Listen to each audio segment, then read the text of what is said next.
Habi, sanibonani bafowethu. Yazi bafowethu njengoba ngingena la. Ungayinaki ijacket, ungayinaki ijacket. Another one clothing. Akhiwo umfo wakithi, umfo kaGatsheni wangapha kwaNongoma. Bafowethu njengoba ngingena la, bengizokhuluma ngalento. Kodwa ke before ngene la ngiqale ngaya ku Facebook, manje ngiyafika ku Facebook ngiqondana nepost kaMnyovu ethi ngo6 uzobe live ku TikTok na ku Facebook ezokhuluma ngayo lento. Sengithi hayi angiyeke bafowethu. Angiyeke ngingakhulumi ngalento. Kodwa ngoba uthi uzobe live ngo6 uFacebook no TikTok, ngizobe ngingekho kulo live. Nginendlela nje ezongisusa ebusuku la ngikhona ekufanele ngihambe ngabo. Mhlawumbe ngekhathi zabo 6 ngizobe kukhona la ngiyakhona. Yabo so ngeke ngize kube khona kulo live. Uma wena uzobe ukhona kulo live, ngiyacela ungazise ukuthi utheni uMyovu. Uthi sikhona yini isivumelwano phakathi kwakhe noNandosi noma sikhi isivumelwano phakathi kwakhe. Masingekho isivumelwano, washo umlilo wequbula. Washo umlilo wequbula. Uma nje singekho isivumelwano esiphakathi kwakhe noNandosi, washo umlilo wequbula. Ngicela wena mfowethu, ngicela wena dadewethu, uma uzobe ukhona kuloya live kaMnyovu ngubani, ungidm wangidm ungazisa cha uMnyovu la uthe asikho isivumelwano, khona ngizoshisa umlilo. Usho umlilo wequbula. Sikathele manje kudlalwa ngathi kakhulu la.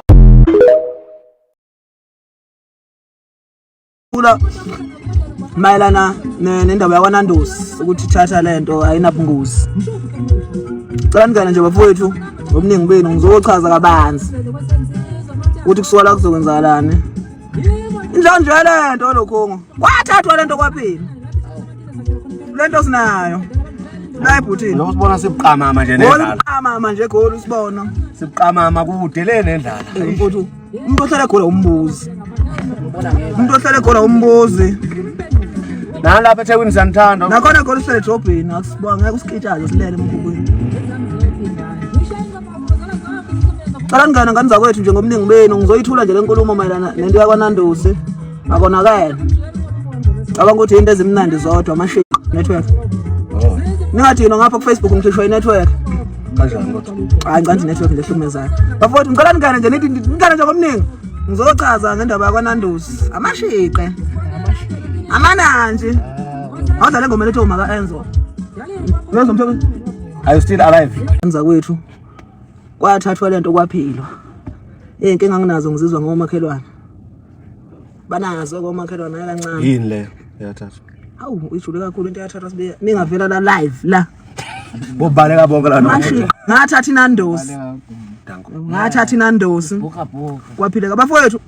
Ngoba ngingenela live ukuthi ngizothula lento ngoba kuyokwabonakala ukuthi sishazi inkulumo yasemabomveni lapha nakwaNandosi. Ngiyawazi amabhenca uma ngingayikhuluma ngalento ungahlangana nawe lutha lapha kwaNandosi ephethe ibhuqabhuqa zenkosi enyama. Ngiyawazi amabhenca mfowethu engangena ngodlile lapha kwaNandosi kanti akufanele kwenziwe ngaleyo ndlela. Kufanele mfowethu izinto siyithathe ngendlela kuyiyona ehlakaniphile. Ngicela ngivulela mfowethu leyo phone lento engithumele yona. Sesisebenza ngama laptop guys na yonke into. Like everything. Uyafona la umakoti kamfowethu. Funda yonke lento le manje. Bafowethu. Obingelela uMnyovu lo. Wangubani? Sibonga. So yeah, indaba kaNandosi bafowethu kanje na. Ke kwabonakala ke kushuthi itemu kushuthi likhona nje nako SABC1 kuthiwa thatha lento Nandosi kodwa kahlahle ngimayelana neNandosi kuna ngoba ngikhuluma la kumayelana neNandosi. Yabo. So ngithi phansi amaphapha ngoba ngiyabona nikhona lapha nepage ndakaNandosi aniyibekile phansi. Yabo niyifuna la le nyama. Abanye bathi kufaka ngiyovela ethombeni lapha ngithose iNandosi. Abanye bathi kufaka kudliwe iNandosi mahala manje ngoba sekuthiwa thatha la. Kanti izinto ayihambi kanjalo bafowethu. So ngokwami kahlahle ngifuna igama la. Cela ngibambela kancane bafowethu ningadinwa. Mthobisi where you? Yonke into izwe. Mthobisi. Mana. Anazilento la. Ngithumele le proposal kwaNandosi. Ngendlela engicabanga ukuthi ngenze ngendlela okufanele kube yiyona because angiboni ukuthi kuyisolution right ukuthi ngathiwa sengiloyisa bakaNandosi noma ngenza ngendlela engenza ngayo because ngicabanga ukuthi nabo ngenzeka ukuthi bebengenayo ID ukuthi into ethi thatha lento ayinabungozi kabani. njengoba ithe iphehlisa kanje into kuyaphileka. So no bafowethu ngemove khona usho njalo. So bafowethu ngiyabona lo nishilo ukuthi no Nando's fanele ukukhokhela, fanele wenzeni. So sengenze so sengiyenzile bafowethu into eyiqiniso ngabathumela iproposal. Yabona Mark Random Sky ngithumela kwi-CEO yakhona lapha kwaNando's iproposal ngiyibhalile ngendlela ukuthi mhlambe kube khona ipartnership ekhona ngendlela yakhona. So ngibhalile for i-licensing fee mhlambe ukuthi ufake ngithola imali engango 1 million. You understand, i-licensing fee kuningi nje bafowethu, i-campaign budget imali engango 5 million. So nganza kwethu engicabanga ukuthi kufanele kwenziwe izinto ngendlela e-right. Ngithumelele iproposal kwi-CEO yakwaNando's. iNando's yona sisazoyidla ngempela kaMabhenca, hayi kancane. Ibhuka zenkukhu sisazozidla. Uyabona? Imilenze sisazoyidla kwaNando's. So ngicabanga ukuthi bafowethu uNando's asiwesekeni. Nami ngilenda impendulo ebuya khona kwaNando's ngibachaza ngibasendele iproposal ngokungenzela ukuthi no kufanele sisebenzisane ngoba lento yokuthi thatha lento yake yethe emabomveni and kodwa angiboni kuyisolution e-right ukuthi kufanele beluyiswe or something. Kufanele izinto sizenze ngendlela kuyiyona. So ezamsenge njengoba ngisho ukuthi iproposal ngibathumelele kwi-CEO yakhona uMr Mark Random Sky, ngiyithumelele kuyena iproposal. So ngilinde impendulo yakhona bafowethu, kodwa ngingakusho nje iNando's usekeni ngendlela kuyiyona, nithenga ibhuka. So ngomthobisi lento ngikuthumele yona ngathi awuyivulanga ekhona yebo into ngikuthumele yona ayivulanga. It's crazy. So ngizoyifunda ngasilungu lento engiyithumele la, you understand. So I'm writing to propose an exciting partnership opportunity between Nando's, a re-owned restaurant chain, and Mnyovu Ngubane, a rising Maskandi music star. This collaboration aims to leverage Mnyovu's massive following and Nando's brand recognition to create engaging marketing campaigns. The proposal outlines a licensing agreement, revenue sharing model, campaign strategy to effectively engage Maskandi fans. We believe this partnership will drive sales, increase brand awareness, and Nando's position as culturally relevant brand in South Africa. So finish ngokuchaza kwami leyo nto leyo ngithi nje qaphu, you understand. Ongazwanga sebeyomchazela I guess. So bafowethu ngoba ezikoleni saya kufanele senze into ngendlela ehlakaniphile. So ngibathumela bafowethu iproposal. Nina okwena seningayithenga nje Nando's nganiza kwenza ukuthi ngiyafisa ukuthi abantu bakwaNando's sisebenzisane nabo. So nami sengilinde sengilinde i-response yabo nganiza kwethu phansi umoya. Ningakhomenti lapha nepage lakwaNando's ngodlame. iNando's kusafanele siyidle. So ake silindeni kanza ukuthi impendulo yabo because licensing fee sicelo sakho ngisifakile once off payment it's 1 million. You understand? Once off payment ke le 1 million. Then bese kuba no 5 million we breakdown attached campaign budget for ukuthi mhlambe sisebenzisane into ethe ibe ngangonyaka. You understand, ngisebenza khona lapha. So nami ngenza research ngendlela kuyiyona, ngabathumela ngendlela kuyiyona. Engicabanga ukuthi nabo bazoyimukela ngendlela bafuthu okuyiyona. Finish. So ngiyacela nganiza kwethu singaqali siphakamisa umoya ngoba kuyenzeka ukuthi nabo mhlambe benze bengambulelekile because into ethatha lento into engisho nje ngomini kuyingoma yami leyo kumanje sina 580k views. Ngicela nihambe futhi nalapha ku YouTube nyo subscriber ingoma iqhubeke iye phambili. Yes, ifile impela washaya amamiliyoni nama subscriptions. Yebo. Niqhubeke nisubscribe. Ngiyanicela kakhulu bafowethu. Hayi ngodlame. Hayi ngezinto eziningi. So ngiyacela bafowethu.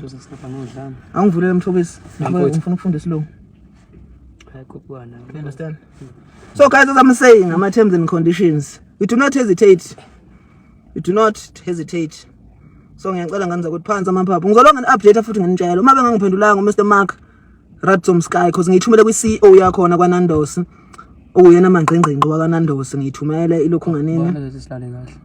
So nganza kwethu hayi kabi but it's okay. So you guys please ngicela nihambe niyoyithenga Nando's.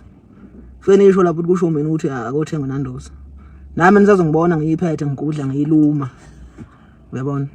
And ngicabanga ukuthi samabhengu uma singagxila kudleni Nando's. Sokhuluphala siye kudla Nando's sisazoyidla nje kakhulu ngendlela eyisimanga. So ngicabanga ukuthi futhi uma ngabe besebenzisana nathi isazodliwa nje Nando's. Khona ukuthi siyitape. Hayi ningayitapi. Ningayitapi mabhengu Nando's.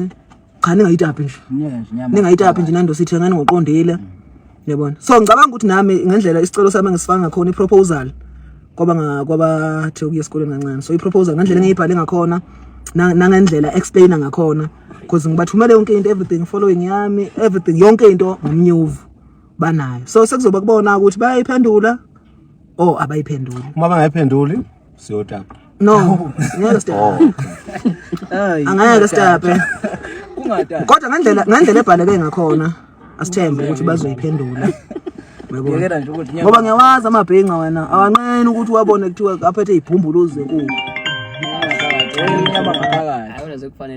so ngenza kwethu ngiyanicela kakhulu sisazosebenzisana kakhulu noNandosi sisazosebenzisana inkukhu sisazoyidla ngempela ngale kwenkinga yabo so ngiyacela nani niweseke uNandosi ngoba nami engibabhalele khona ngicabanga ukuthi bazokuphendula because ngisithumele iCEO yakhona ngicabanga ukuthi abanye bayazi ukuthi yini iCEO you understand so guys ngiyacela ukuthi ufana noSweet hayi umuntu okhuluma utshwala phela namhlanje Friday abantu bamabhantsha abanye abakulo live so ngenza ukuthi ngiyacela iproposal ngiyifakile ngicela ke silindeni nje sonke silindeni ukuthi kwenzakala phansi amaphapho hayi ngodlami ngoba ngiyanibona lapha page ndawo Nandosi nami ngingaposta nepage niyabadikadika kuliwa ngithumele nama proposal so guys let's wait and see sibone ukuthi kwenzakalani yabo ngengane yasemabomvini noma sekhambe kahle ngizobuya futhi nginitshela ukuthi bafowethu iproposal yami bayifunde ngalendlela bayiphendula ngalendlela njengoba nginitshela kusaqala ngizobuya futhi nginitshele ukuqhubeka kwakhona ukuthi kwenzakalani so ngicela bafowethu usupport nje uNandosi ngale kwenkinga eziningi usupport niyithenga nje ibhumbuluzi zenkukhu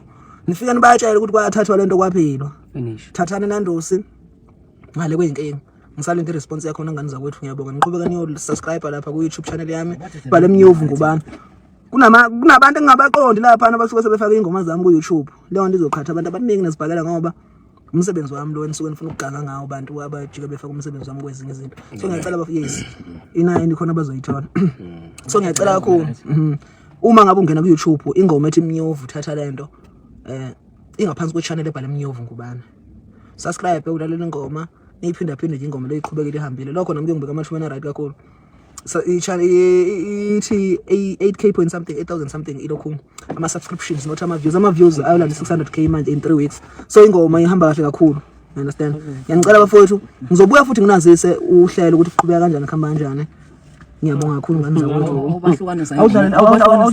awudlala hayi bafowethu ningixolele uma ngizophendulela ama comments akuleya video angizuyifunda icomment angizosho futhi ukuthi habe ngizovele ngihlale udabini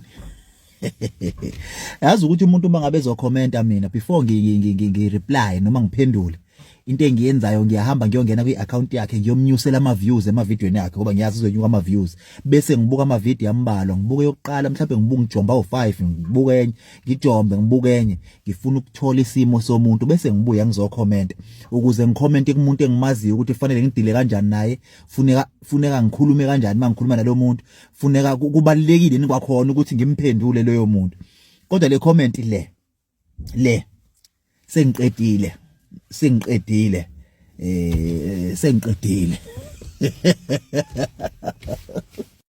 nase esinye isifundiswa ukuthi angazi noma kusasa ngizoba nalo nithuba ngoba la ngiyakhona namhlanje ngizobuya late kusasa mangakwazanga kodwa ngomsombuluko showcase ikhona ilokhuzana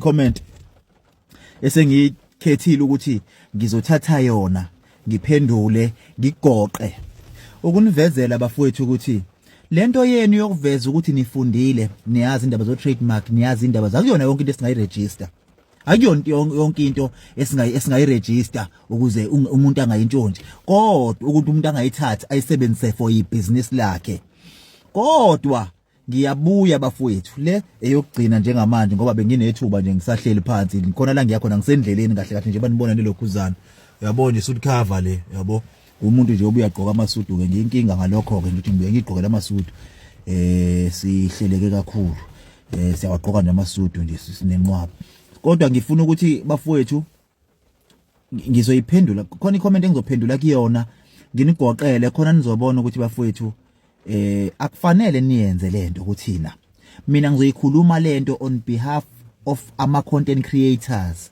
because ngiyazi ukuthi thina sinakho ukuxhashazwa yinkampani ngoba zazi ukuthi sizojabulela ukuthi igama lami noma umsebenzi wami usetshenziswa yiyona inkampani where else lona lenza imali ngaleso sikhathi leso. So ke ngizonibreakela bafuthu dani bese nginivezela ukuthi isingisi kwesinye isikhathi asisebenzi kulezi zinto. Isingisi kwesinye isikhathi ufuna ungasisebenzisi ngoba kwesinye isikhathi uthi ukhuluma isingisi kanje mase kungenwa kulezi zinto okhuluma ngazo trademark no register bani awazi futhi still awazi. Ngizonivezela bafuthu angifuni uqamba manga yabo njani ngiphethekile kahle noma ngabe umnyovuke uthi ayiyekwe lento right noma ngabe kunjani kodwa sengizokhuluma on behalf of ama content creators ukuze kungathi ngelinye ilanga mina ngimfuni nje umuntu ongixhaphazayo uma nithi funeka I trademark mfuneka I register ukuze akwazi kube yakhe nakho nginyukele umoya yazi nginyukela ngomoya lento sengoze ngikhulume ngisho izinto ebengifisa ukuyikhuluma mase ngenza ivideo right. Manitha ka trademark funeka uma ngabe mina njengoNtethelelo nje ngiyibrand ungajabula wena njengoNtethelelo ngiyibrand ngiyimina nje bese ungithola kwi-billboard lapha ya kodwa kube ngakhulunyiwe nami inkampani ethize isebenzisa mina ngoba iyazi singaziwa abantu isebenzise mina ukuthi ikwazi ukupromote umsebenzi wayo funeka ngiyiyeke leyo nto ngoba angiregistile ushidi ke leyo nto leyo. Well, abafethu, welcome back to Chef The Soul TV News. Welcome back to my YouTube channel. If you're new, please don't forget to subscribe to this channel. Don't forget to like this video as well. Labafethu ngize ngodaba lika Mnyovu odume ngelikathatha lento. Ingoma yakhe nakhona ke ku YouTube I think ikhona and na Facebook futhi I think izolo uye wenza ke live wakhe ke addressing le issue yakhe ke no Nando's. So uNando's lapha ke uye wasebenzisa I think ngizothi ke kusa trademark kuyena because uyena owaqhamuka nayo lento le. Maningi ke abantu ke awungezwe nami ngithi nayo lento. Vele iyona lento yabo ngoba size kahle kahle size senze nale video ingayo lento yabo. Le kwakuthiwa ayithathwe nakwaNando's ke baye basebenzisa ke lona lelo theme lapha ke be-advertiser. So siyazi ukuthi ke ama companies awakulungele noma akufanelekile ukuthi ke asebenzise ke ezinye ke zezinto because ke zisuke kahle kahle ziyi-property ebelonga kwabanye abantu phecelezi intellectual property. So umuntu imicabango yomuntu kahle kahle ke isuke vele ke imsebenzi wakhe umuntu yabo. I-idea nje iyodwa iyabiza yabo. I-idea nje iyabiza kakhulu. That's why ke uthola ukuthi ke kwesinye isikhathi ke kufanelekile ukuthi uqale usayine ke i-contract before ukwazi ukusebenzisa mhlambe ke amatemu athile uma uyini ke uma ukuthi ke uyi-legal subject. Okay, by legal subject ke la ke ngikhuluma ngabantu ke abafana nabo Nando's. uNando's isothu umuntu but ke ukhandwe yini ukuthi abe umuntu ukhandwe umthetho yabo as ikhampani erepresentwa abantu but then ke imele yona as ikhampani right. Ayifani nathi ke thina ke njengabantu ke abantu nje laba aba natural thina we are natural persons, we are natural people asithathwa njengama lentuzana njengama legal subjects okumele uze uyiregister inkampani ukuze ithathwe njenge legal subjects but then thina singabantu nje we are the law that control us is I law of persons kodwa ke isibhanqa nani nama legal subjects okuyizo ke inkampani lezi. Naye ke uMnyovu njengomnyovu nje representa yena yabo lento le ukuthi ithatha lento bekumele kahle kahle iqale ukukhulunye naye inkampani bekumele ikhulume naye kuqala uNando's bekumele ukhulume naye kuqala ngale kokufaka umthetho ke bafowethu ke ake siyibeke lento nje ngokwama morals abantu yabo ake siyibeke nje kanjalo ukuthi okay i-natural law or i-common law ibeka ngokusobala esikhathini esiningi ukuthi ke okay ake sisebenzise nathi bafethu ke our ethical behavior ukuthi okay or our morals ukuthi let's judge by ourselves ukuthi lento i-right noma i-wrong. U-right yini ukuthi uNando's usebenzise ke itemu lika Mnyovu ngaphandle kokuconsulta uMnyovu? Uma kuwukuthi wena uqhamuka ne-answer ethi yes, you know the reason why uthi yes. Uma ukuthi uthi no futhi you know the reason why uthi no yabo.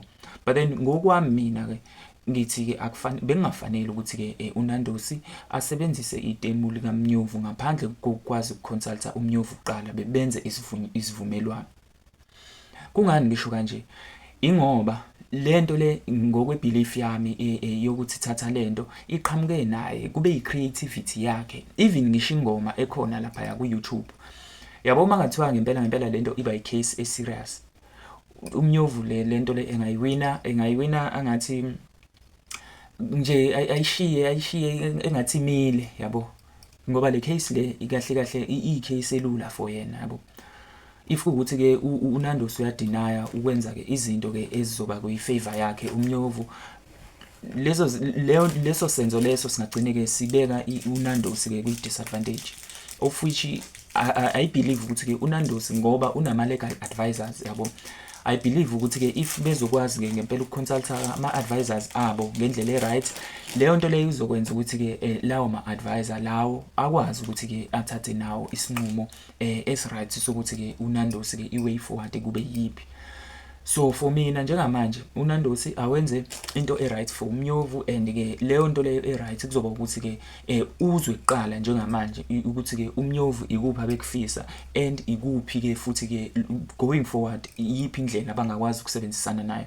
I was very happy to see ukuthi ke ukwazile ukuthi abasendele ke incwadi eba notifyayo ukuthi okay fine, ngibone into ekanjena and angilwi nani kodwa bengingathanda ukusebenzisana nani ngalolu hlobo lolu yabo. These are my demands, and if ever you don't meet those demands, mhlambe ikhona enye indlela esingakwazi ukuthi ke sibonisane ngayo going forward, sikwazi ukuthi sisebenzisane futhi ke impilo iqhubeke njengenjwayelo. He wasn't fighting lapha kuyona ke ulive wakhe ngokubuka kwami. Ushilo wathi ke ubhalile incwadi formal letter ke detailed formal letter kuyona ke iCEO yakhona lapha kwaNandosi ebatshela ukuthi ke uyafisa ukuthi asebenzisane nabo, but then ke ufisa ukusebenzisana nabo ngayiphi indlela. Lokho ke kuyinto eright ke eyenziwe uyena uMnyovu nabantu abam-advisile futhi ke I believe nabo labo bantu labo ke bambonise ngendlela ke eright. Ukunomunye futhi umfowethu engimbonile la ku TikTok ke lo dume ngokuthi habe untethelelo, naye ngimbonile ukuthi ke lolu double sukumela phezulu ke bekufanelekile futhi yabo, showing support ke kuza kwabo njengoba phela ke sazi sonke sindle emnyama and sonke sifisa ukubona ukuthi ke abanye abantu bephumelela nje esinabo kule ndima ye-entertainment is very open yabo. So umuntu ke mawubona umunye umuntu ke ukuthi ke engasupporteka ngaleyo ndlela, you have to support lo muntu lo. I think ke nayo intethelelo iyona into ekade zama ukuyenza ukulula isandla ngendlela yokusupporta yabo, because lento le yama companies ezosebenzisa ke izinto kodwa eziyi creativity amaciko sekukaningi siwabona ke eloke complain ngokuthi ke awayithola imisebenzi and awaphumeleli njalo, kodwa nge creativity yawo kube abantu bebedla yabo. Ama companies amakhulu ebe esebenzisa I creativity yabo. I marketing is very expensive nganza kwethu yabo. I consulting abantu abafana mhlambe ake ngithi ama brands, because umuntu uyibrand nje personally, umuntu uyibrand.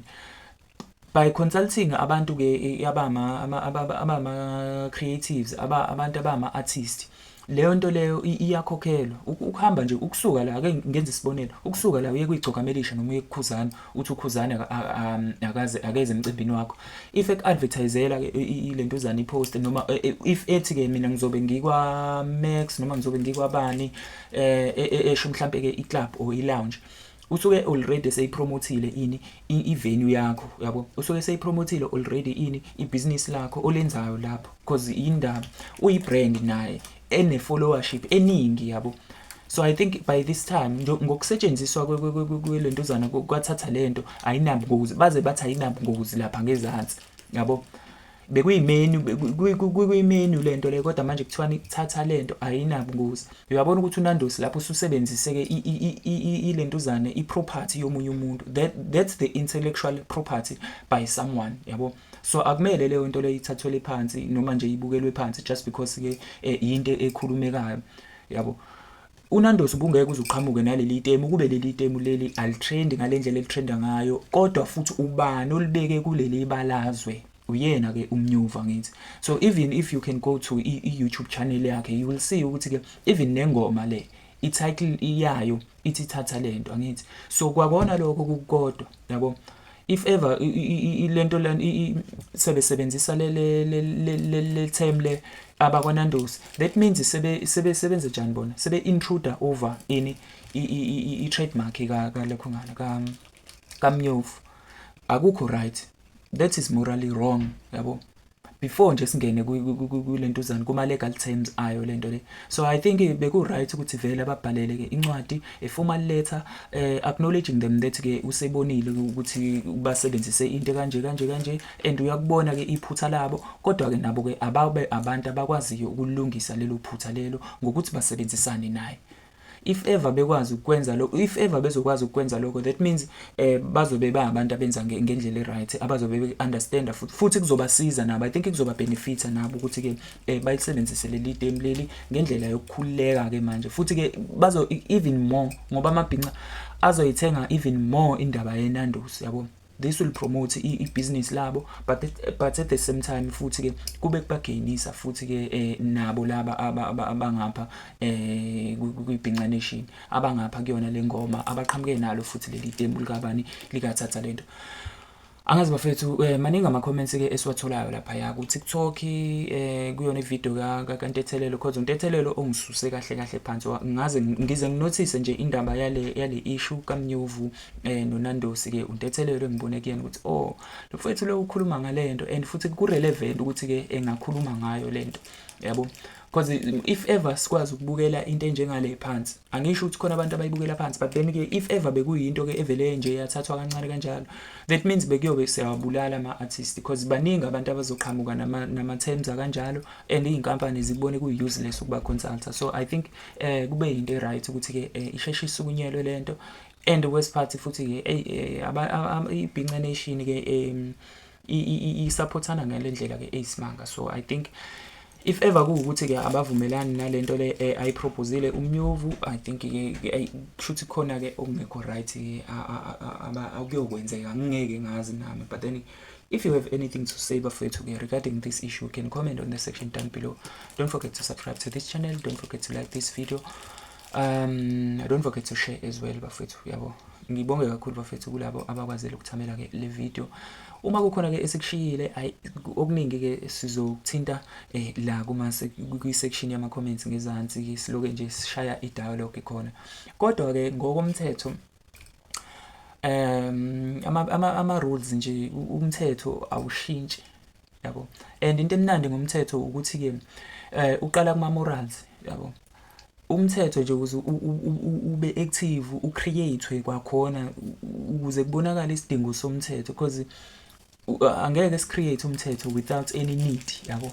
Siqale sibuke kodwa ama morals, if you'll search nje, if you can search futhi ke la ungenza noma yipi research noma yilophu uhlobo le research, imithetho eminingi ke ilaw nje yabo i-diverta or i-derive from indaba ye-morality yabo, ukuthi ke ukuze thina sizobehave ngendlela e-right as i-society kumele senze kanjani, kumele silandele imigomo ethile yabo.